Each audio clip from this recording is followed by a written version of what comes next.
2 planes hit the World Trade Center in New York. Another plowed into the Pentagon, headquarters of the military in Washington. The second tower has exploded from about the 20 stories below in a gargantuan... The final plane crashed in Pennsylvania, on its way to the Capitol. Its likely target either Congress or the White House. I just wanted to let you know I love you, and I'm stuck in this building in New York. A plane hit the building where Mom went off. We don't know, but there's lots of smoke, and we just wanted you to know that I love you. The official inquiry admitted that America was caught off guard, and the response was chaotic, but found no conspiracy involving the government in Washington.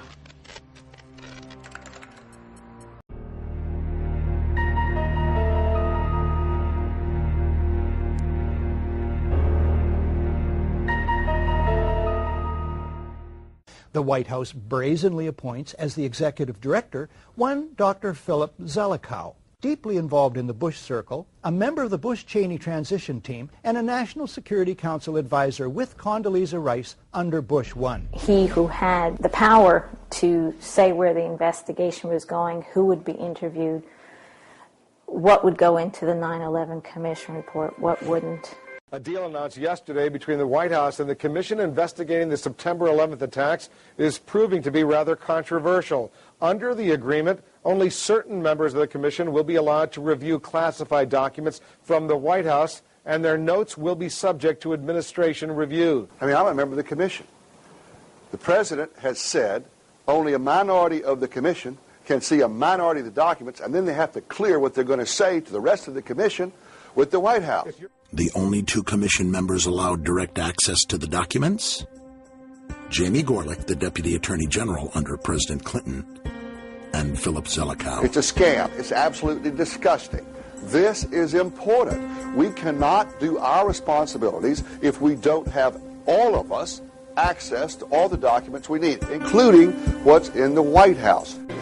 We have found out that he not only served on the transition team of the Bush administration, that he was a person who wrote a draft memo for the setup of the Bush administration's National Security Council, that he was an individual who wrote the preemptive war strategy that was eventually used for the war in Iraq, that he is a close friend of Condoleezza Rice's.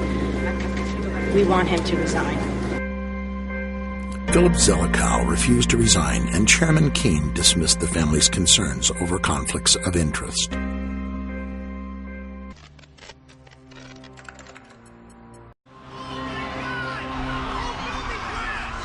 my God! Oh, the next building there's another one. Oh my God! Oh my God! Another plane just flew in. The explosion is incredible! Oh my God! Another plane.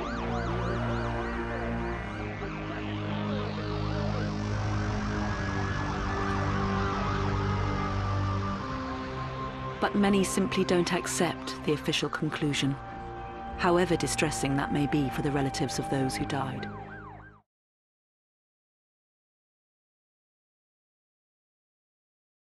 I'm joined right now by 4 women who lost their husbands in the attacks. Kristen Breitweiser is one of 4 New Jersey widows who lost. These women banded together after their husbands were killed, and now they're leading a campaign to find out exactly how did 9/11 happen. With the NSA, CIA, and the FBI together in one room.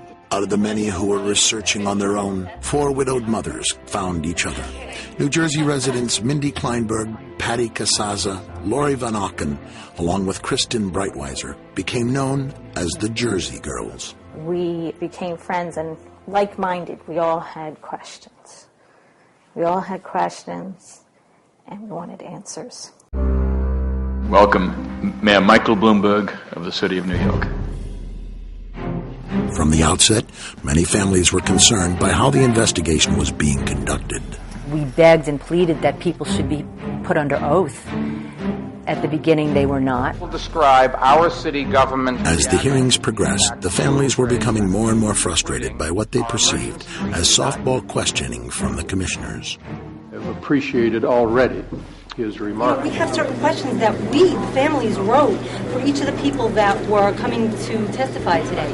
and the questions weren't asked. Complete waste of time. It was a bunch of people throwing accolades at each other and asking the same questions one after the other. Skirting around issues, not being defined enough in their questions. It's a stonewall. It's a cover-up. As far as I'm concerned, I'm very bitter. I'm very angry. The 9/11 Commission's report is 1 year old today. This report was supposed to provide the definitive account of what had transpired on September 11, 2001. We hoped that our thousands of unanswered questions would be addressed and answered. Yet incredibly, we have found that the Commission's definitive final report has actually yielded more questions than answers. Moreover, there are still so many areas that remain unexplained or only vaguely touched upon by the 9/11 Commission.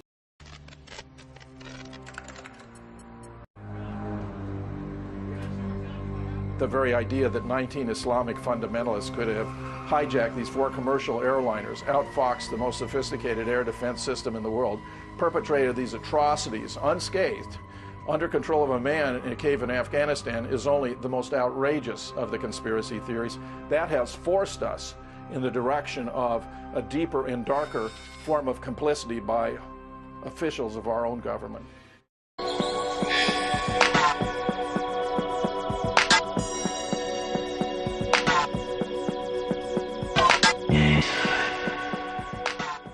The Northern Alliance told the Americans that bin Laden was hiding in the mountains of Tora Bora. They were convinced they had found the heart of his organization.